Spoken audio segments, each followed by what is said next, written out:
E aí, pessoal, sejam bem-vindas e bem-vindos ao canal Prof. Caio Química. Continuando com o conjunto de aulas sobre funções inorgânicas, o tema desta aula será características e nomenclatura dos sais. Tem dúvidas sobre as características e nomenclatura dos sais? Vem comigo então para aprender um pouco mais.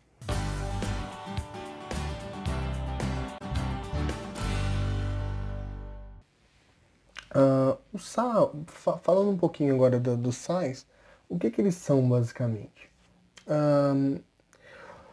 Eles são substâncias iônicas, ou seja, são formados por ligação do tipo iônica, que é aquela ligação no qual lembra que pelo menos um átomo vai doar elétrons para outro átomo e vão virar íons. Esse átomo que doou o elétron vai virar um cátion, o átomo que recebeu o elétron, pelo menos um elétron, né, vai virar o ânion.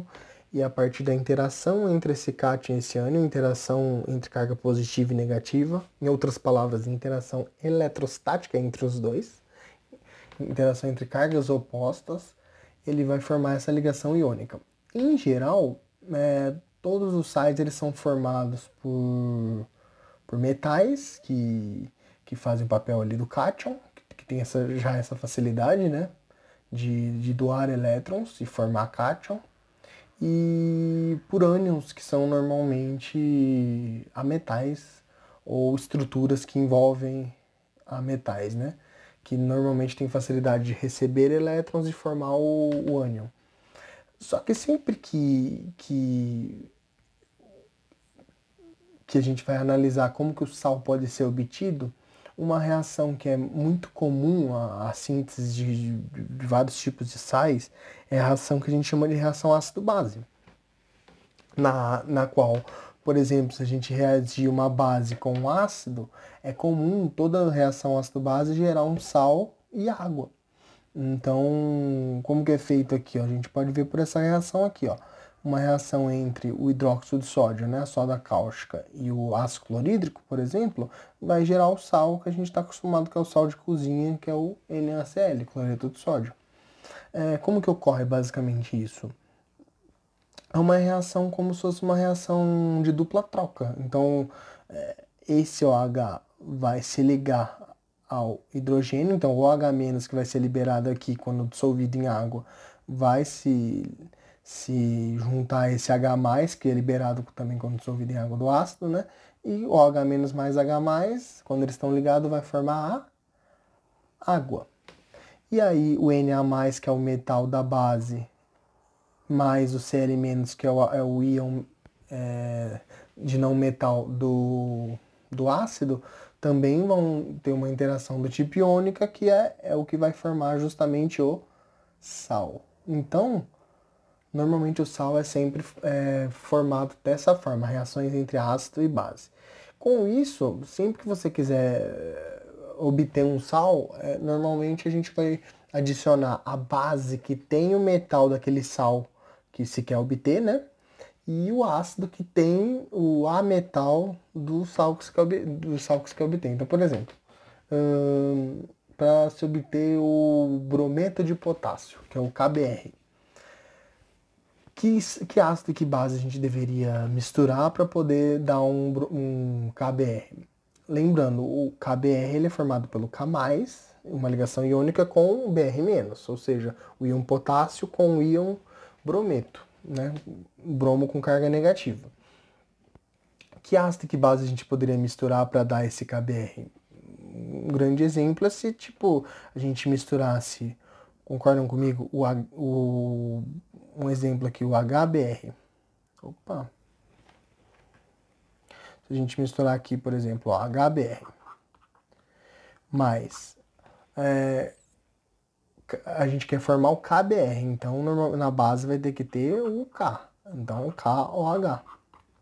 Se a gente misturar os dois, o que vai formar então? Justamente o KBr mais água, que é o padrão de qualquer reação ácido e base, quando é ácido e base de Arrhenius, né? Que é um tipo específico de ácido e base. Então, basicamente, ó, o que vai acontecer? Esse hidrogênio vai se ligar ao OH para formar água, e esse bromo, o brometo, né, vai se ligar com o K+, o bromo vai se ligar com o K+, para formar, ó, esses dois aqui vão se ligar para formar o KBr. Então, é sempre assim que se a gente quer obter um sal, né? Só que, e outra coisa também importante de sal, que a gente inclusive aprende quando tá vendo a parte de ligações iônicas, a maior parte dos exemplos dos modelos de ligações iônicas que a gente se utiliza são compostos de sais, né? Em geral, os sais apresentam propriedades bem características, como, por exemplo, ter alto ponto de ebulição, por exemplo, de fusão e de ebulição, né? O sal normalmente são sólidos, né? E que tem temperaturas de fusão e ebulição muito alta para que ele vire líquido ou gás, né? Justamente pelo fato dessa interação iônica dos sais ser uma interação normalmente muito forte. Beleza? Então, como que a gente faz agora, então, para ver a nomenclatura desses sais? Como que a gente dá nome para os sais? A maneira básica do nome de qualquer sal é a gente dar o nome do ânion, lembrando que o nome do ânion sempre é terminado em eto, ito ou ato, né? E vai ser terminado em eto, ito ou ato dependendo, lembra, se o ânion tem oxigênio na estrutura do ânion ou não. Se não tiver oxigênio na estrutura do ânion, ele vai terminar sempre em eto. E sempre que tiver oxigênio nessa estrutura do ânion, aí ele vai terminar em ato ou ito, dependendo do NOx do elemento que está ligado com o oxigênio, né? E normalmente NOx mais alto do elemento que está ligado com o oxigênio faz com que o nome dele termine em ato.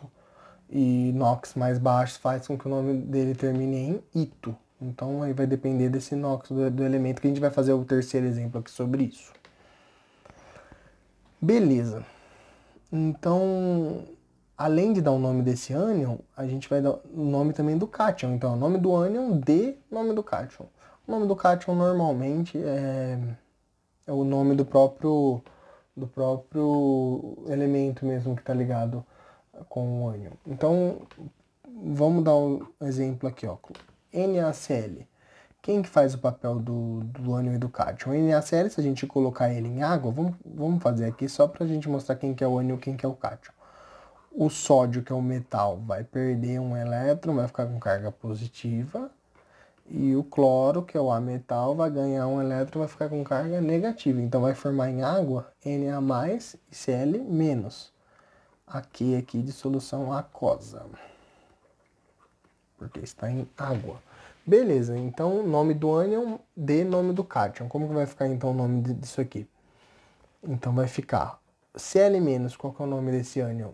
O nome do ânion sempre vai ser o nome inicial do elemento, né, do ânion, que é o Cl no caso, que é o cloro.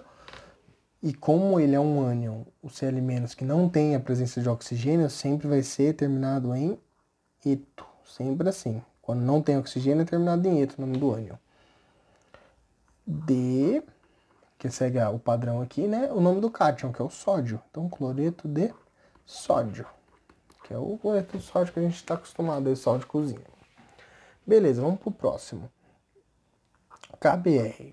Se a gente colocar o KBr em água, o que que ele vai liberar? Ele vai liberar o K+, mais o Br-. Uma coisa importante, gente, sempre que a gente vai escrever a fórmula molecular dos sais, em geral, na fórmula, sempre o elemento que vai virar o cátion, ou seja, o metal, sempre vem primeiro na fórmula, e o elemento que vai virar o ânion, ou seja, o ametal, vem depois na fórmula. Então é sempre nessa ordem. Metal a metal.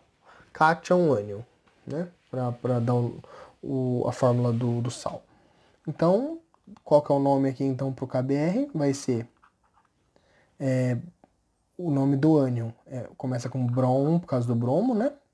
Como não tem oxigênio na estrutura, eto. D.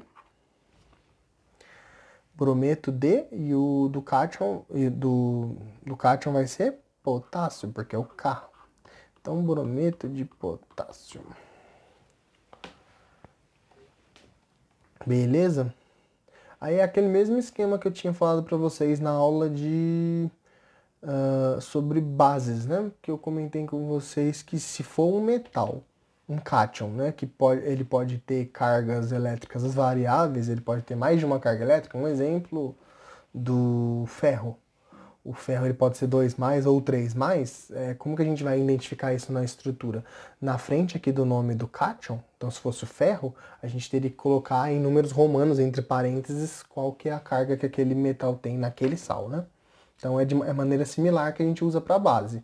A diferença é que para base a gente sempre tem o ânion OH-, quando a gente tem uma base de arrênios, né? Então por isso que vai se chamar sempre hidróxido de alguma coisa. No caso do sal já vai ser ânions diferentes, né, do OH-, que aí a gente vai dar os nomes de maneira diferente também. Com isso. Aí aqui por último, se a gente colocar o NaNO3 em água, vai liberar o quê? O Na+, mais o NO3 menos. Beleza. Como que agora a gente vai fazer para dar um nome para esse aqui? Esse aqui a gente já tem que analisar o NOx. Por quê? Porque esse nitrogênio aqui, dependendo do NOx dele, se o NOx dele for até mais 4, em geral, o nome desse ano vai terminar em ito. Se for de mais 5 para cima, mais 5, mais 6, mais 7, o nome desse ano vai terminar em ato. Então vamos ver aqui qual que é o valor desse NOx, então, aqui que é a carga desse elemento central aqui. Do sódio, por ele ser do grupo 1, sempre vai ser mais 1. Do oxigênio, normalmente ele vai ser menos 2. Do nitrogênio a gente não sabe, que é o que pode ter esse NOx variável aqui, que a gente vai ver, x. Então vai ficar assim, ó. Vamos calcular então esse NOx do nitrogênio. Como que a gente vai calcular então? O mais 1 a gente vai fazer vezes a quantidade desse elemento Na que tem aqui, que só tem no caso 1. Então a gente vai fazer mais 1 vezes 1, 1. O x, que a gente não sabe o valor do NOx, né? A gente vai fazer vezes a quantidade de nitrogênio de N que tem aqui. X vezes, só tem 1 aqui, então vezes 1, então mais x. E menos 2, que é a carga de cada oxigênio, só que tem 3 oxigênios, então menos 2 vezes 3, que vai ficar menos 6. Isso igual a, como essa estrutura do NaNO3 ela tem carga nula, ela tem carga zero, então a gente iguala isso tudo aqui a zero, que é a carga da estrutura. Então a gente vai descobrir com isso o valor desse x aqui. Qual que vai ser então o valor desse x aqui? Vai ser menos 6 passa para lá, vai ficar mais 6, mais 1 passa para lá, menos 1, então 6 menos 1, mais 5. Então mais 5 é um NOx acima de 4. Lembra que acima do NOx mais 4, ou seja, mais 5, mais 6, mais 7, o nome vai terminar em ato. Então, como que vai ficar o nome dessa estrutura aqui, então? Ela vai ficar primeiro o nome do ânion, né? Então vai ficar nit, por causa do nitrogênio. Nitri, né, no caso. E ato, pelo fato do NOx dele ser mais 5, né? De mais 4 para baixo é ito, de mais 5 para cima é ato. D, o nome do cátion, que é o sódio. Então, nitrato de sódio é o nome desse composto. Então, pessoal, é isso que a gente tinha para falar sobre os sais, né? E na próxima aula a gente continua comentando sobre os óxidos. Então, espero você até a próxima aula, então. Tchau, tchau.